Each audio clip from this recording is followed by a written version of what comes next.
नमस्कार, मैं डॉक्टर मनीषा भगत, consultant gynaecologist और लास्ट 13 ईयर्स से इनफर्टिलिटी स्पेशलिस्ट हूँ। लोग अमूमन मेरे पास आते हैं और बोलते हैं कि मैम मेरा लो एमएच है और मुझे बच्चा नहीं होगा। क्या सच्ची में लो एमएच का मतलब बच्चा ना होना है? जानिए इस श्रृंखला में, जिसको हम 2 पार्ट में डिवाइड करेंगे। पहले पार्ट में हम जानेंगे कि लो एमएच का क्या मतलब होता है और दूसरे पार्ट में जानेंगे अगर लो एमएच है तो हम किस तरीके से उसको करेक्ट कर सकते हैं, करेक्ट नहीं तो एटलीस्ट हमारे पास क्या ऑप्शंस हैं जिनके थ्रू हम लोग माँ बन सकते हैं। एएमएच होता क्या है? एएमएच एक टेस्ट होता है जो हमें बताता है कि हमारे अंदर, एक औरत के अंदर कितने एग्स रह गए हैं, यानी कि उसका ओवेरियन रिजर्व कितना है। अमूमन हमारा जो एग का काउंट होता है वो पूरा थ्रू आउट लाइफ हमें मेंसेस देता है and by 51,000 eggs total ovaries में रह जाते हैं, जिसके बाद मेंसेस स्टॉप हो जाता है। अगर एक एवरेज लाइफ स्पैन देखूं एग का through out reproductive age group एक फीमेल का, तो 35 ऑनवर्ड्स ये एग्स का फॉल देखना हम शुरू करते हैं एंड 39-40 पे शार्प फॉल आता है। 42-44 पे उन लोगों को प्रेगनेंसीज हैं जो नेचुरली कंसीव कर रहे हैं एंड 50 पे मेनोपॉज आ जाता है। बट आजकल हम लोग देख रहे हैं कि बहुत यंग लड़कियों का एएमएच कम हो रहा है और यंग लड़कियों को इनफर्टिलिटी हो रही है। सो क्या ये एएमएच इनफर्टिलिटी से रिलेटेड है? क्या ये एएमएच किसी पर्टिकुलर एज, किसी रेस या एथनिसिटी पर डिपेंडेंट होता है? और क्या सच्ची में हम लोगों का एएमएच कम हो रहा है?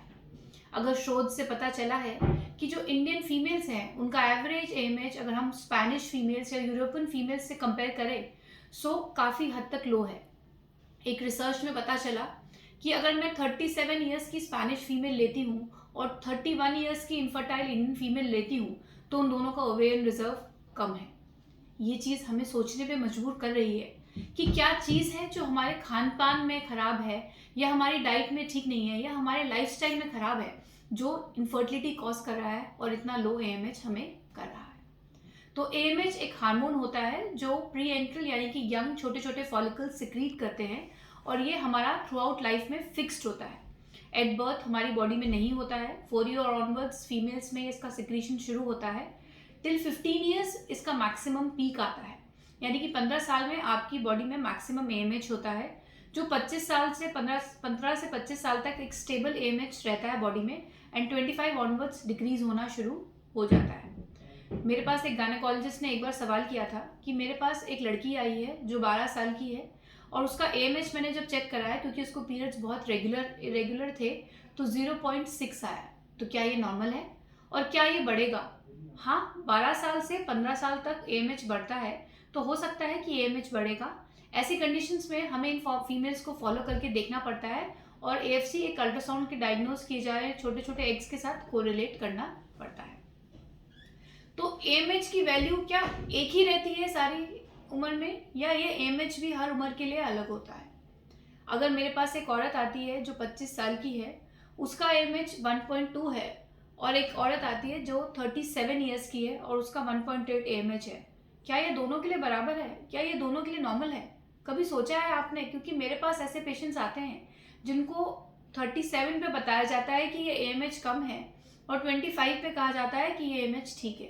नहीं, अगर मैं 25 साल की औरत लूँ और उसका एएमएच 1.2 है तो डेफिनेटिवली वो कम है, क्योंकि 25 साल में ये एएमएच हमारा मैक्सिमम होता है and with age 25 years onward से डिक्रीज होना शुरू हो जाता है।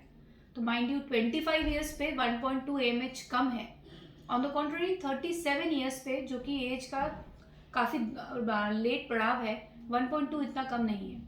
37-38 की एज में अगर आपका एएमएच 0.4 से कम है तो ये चिंता का विषय है और 40-41 में अगर ये 0.2 से कम है तो ये चिंता का विषय है, क्योंकि ये less than 10th percentile for that age माना जाता है, जो कि काफ़ी कम होता है। और क्या रीजंस हैं जिसके कारण एएमएच कम हो रहा है?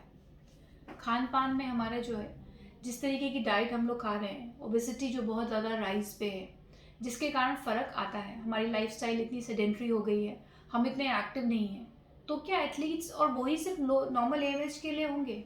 नहीं, ऐसा कुछ नहीं है।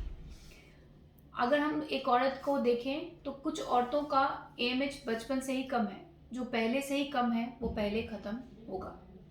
देन हमारा जो लाइफस्टाइल है, अगर हम लोग देखें हमारे इन्वायरमेंट में बहुत ज़्यादा पोल्यूटेंट्स है, एक सब्सटेंस रिलीज हो रहा है जिसके बारे में आजकल हर जगह चर्चा है। पीसीओएस हो, एंडोमेट्रियोसिस हो, लो एमएच हो, सब जगह एक ही बात है, और वो है ईडीसी, यानी कि एंडोक्राइन डिस्ट्रप्टिव हार्मोन्स। ये ऐसे सब्सटेंसेस हैं जो हमारे एनवायरनमेंट में पाए जाते हैं, जो हमारे जैसे पहले जो हम लोग ये पॉलीथीन्स और प्लास्टिक्स यूज़ करते हैं उसमें पाए जाते हैं, और पेस्टिसाइड्स में पाए जाते हैं जो हमारे खाने में हर जगह मौजूद है। ये हमारे एग्स को, स्पर्म्स को, सबको डैमेज कर रहा है और हमारे एमएच के लेवल्स को डाउन कर रहा है। सो और क्या रीजंस हो सकते हैं जो हम लोग आजकल देख रहे हैं जिसके कारण इन सब चीज़ों में, एमएच में, इन सब में फ़र्क आ रहा है, यानी कि जंक फूड जो हम लोग खा रहे हैं, बहुत ज़्यादा हमारा आउट खाना बाहर हो रहा है, इन सब चीज़ों से पूरी बॉडी में फ़र्क आता है, ना सिर्फ एएमएच, बाकी सब चीज़ों में। जैसे लाइफस्टाइल जितना हेल्दी होता है उतना हम लोग बेटर होते हैं और उतना ही हमारे एएमएचएस वगैरह के लेवल भी ठीक आते हैं। सो एक हेल्दी लाइफस्टाइल अडॉप्ट करना भी एक आपको हेल्प कर सकता है एएमएच को नॉर्मल लाने में। बट एक चीज़ रियलाइज़ कीजिए, जो क्वेश्चन सबसे लास्ट में और सबसे कॉमनली लोग मुझसे पूछते हैं, क्या एएमएच बढ़ सकता है मैडम?